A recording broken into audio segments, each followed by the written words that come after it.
All right, you want to understand the DeepSeek thing? Let's read a paper, or really several papers. But this is the paper that dropped the other day. This is not the paper where we figured out that we could do distributed training. That paper came out in June of 2024, but it really came out in May. So like they published it as soon as they had the answer, y'all, which is a lot of goodwill, frankly, to just give away the goods like that, y'all. Like, it's not just an impact to our companies. Like, it's an actual act of goodwill that scientists are doing. That's sort of the thing about everyone's like, oh, this is an explicit strategy by China. No, this is scientists collaborating. Okay, so let's look at both papers. So this visual is the main visual that will help you to understand what happened. You can see in these three diagrams the shape of what's known as the attention layer, which is the thing that makes the language model not actually just a next word predictor, but it's the thing that makes them understand what you say in the prompt.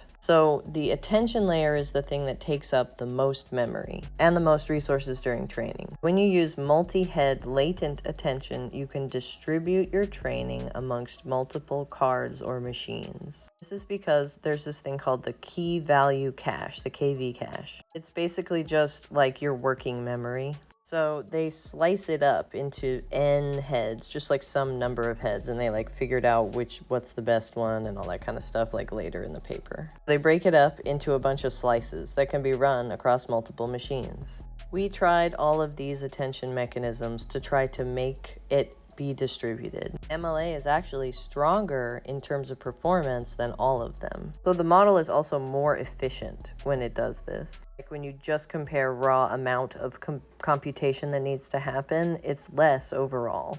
Which is usually not the case with the distributed systems, that it's less work. They also figured a way to like distributedly train with decoupled rotary encoding. It's a pretty technical thing, and so if the math doesn't make sense to you, don't worry about it. So in May is when we figured out that we could dramatically lower training costs. And here's the thing is, they released their model. Like, they just put it out there to show everyone that this is how you do it, and they released all the code as well. You could just immediately run it and use it, and also you could immediately evaluate whether or not their technique was correct. You can see down here they got a top score. It's literally the same as like Mixtral and Llama 70B with like far fewer activated parameters. So in less space, they were able to perform as well as much larger models. This was a proof of concept. Now, R1 is basically their answer to O1. This is when we got the same performance as O1. This is not about the actual, like, efficiency of the model. This is about training the model to reason by giving it a number of reasoning steps.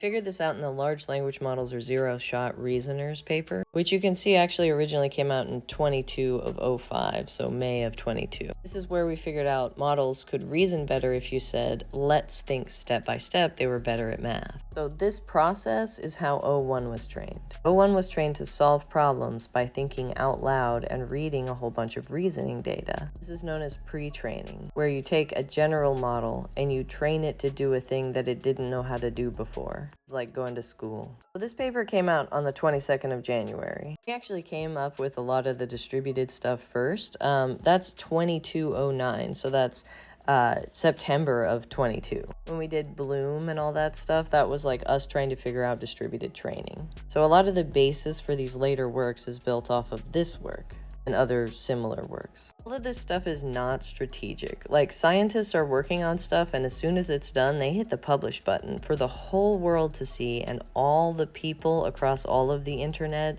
including China and everywhere else, to read and use. Because scientists are all on the same team, and the team is science and humanity, and not like some borders and nation states. I hope this helps. See you in the future.